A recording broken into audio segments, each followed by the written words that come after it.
बहुत समय पहले एक दूर देश में राजा विक्रम और रानी मीनाक्षी का विशाल राज्य था। उनके पास सब कुछ था, धन, ऐश्वर्य, एक सुंदर महल।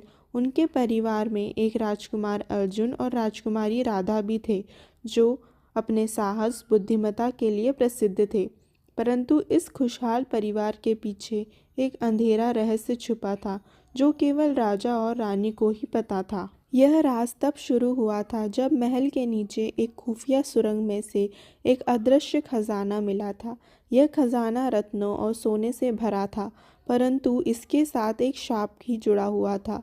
उस शाप के अनुसार जिस भी राजवंश व्यक्ति इस खजाने को छुएगा, उसके घर में तबाही आ जाएगी और उसकी आने वाली पीढ़ियां दर्द और दहशत में जाएंगी। लेकिन लालच ने राजा विक्रम को अंधा कर दिया था। उसने शाप की परवाह किए बिना खजाने को अपनी जब्त में कर लिया।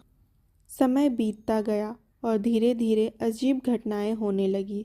महल में रात के समय किसी के रोने की आवाज़ आती, परछाइयाँ दीवारों पर चलती हुई दिखती और कई बार अर्जुन और राधा अपने कमरे में ठंडी हवा का झोंका महसूस करते, मानो कोई अदृश्य शक्ति वहाँ मौजूद हो। एक दिन अर्जुन और राधा ने तय किया कि वे इस रहस्य को सुलझाएंगे। उन्हें अपने माता पिता की खुफिया सुरंग के बारे में पता चल गया, जो महल के नीचे थी। जिज्ञासा के कारण वे दोनों आधी रात को वहां गए। सुरंग में घुसते ही ठंड और अजीब सन्नाटा उन्हें महसूस होने लगा।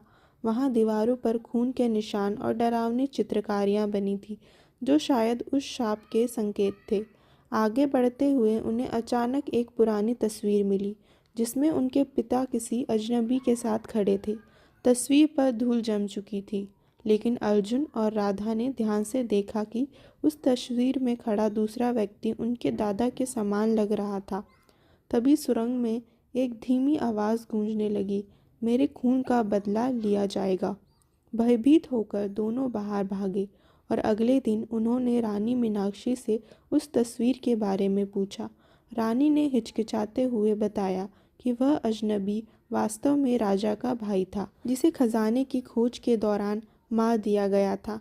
राजा ने यह खजाना अपने भाई की हत्या करके हासिल किया था और उसी दिन से महल पर शाप चढ़ गया था। अर्जुन और राधा को यह सुनकर गहरा धक्का लगा। दोनों ने तय किया कि वे उस आत्मा को शांति देंगे। वे महल के पुजारियों के पास गए और उनसे आत्मा को बुलाने का उपाय पूछा। एक रात महल के खंडहर में एक अनुष्ठान किया गया। आत्मा प्रकट हुई और उसकी आंखों में गहरी नफरत थी। अर्जुन ने आत्मा से विनती की कि वह उनके परिवार को छोड़ दे, लेकिन आत्मा ने ठंडी हंसी के साथ कहा, जब तक मेरे खून का बदला नहीं लिया जाएगा, मैं शांत नहीं होऊंगा। आत्मा ने शर्त रखी कि परिवार के किसी एक व्यक्ति को जान देकर शांति देनी होगी। अर्जुन ने स्वयं को बलिदान देने का निर्णय लिया। जैसे ही आत्मा उसकी तरफ बढ़ी, अचानक राधा ने आगे आकर खुद को आत्मा के सामने प्रस्तुत किया और कहा, मैं तुम्हें अपनी जान देती हूँ, बस मेरे परिवार को माफ़ कर दो।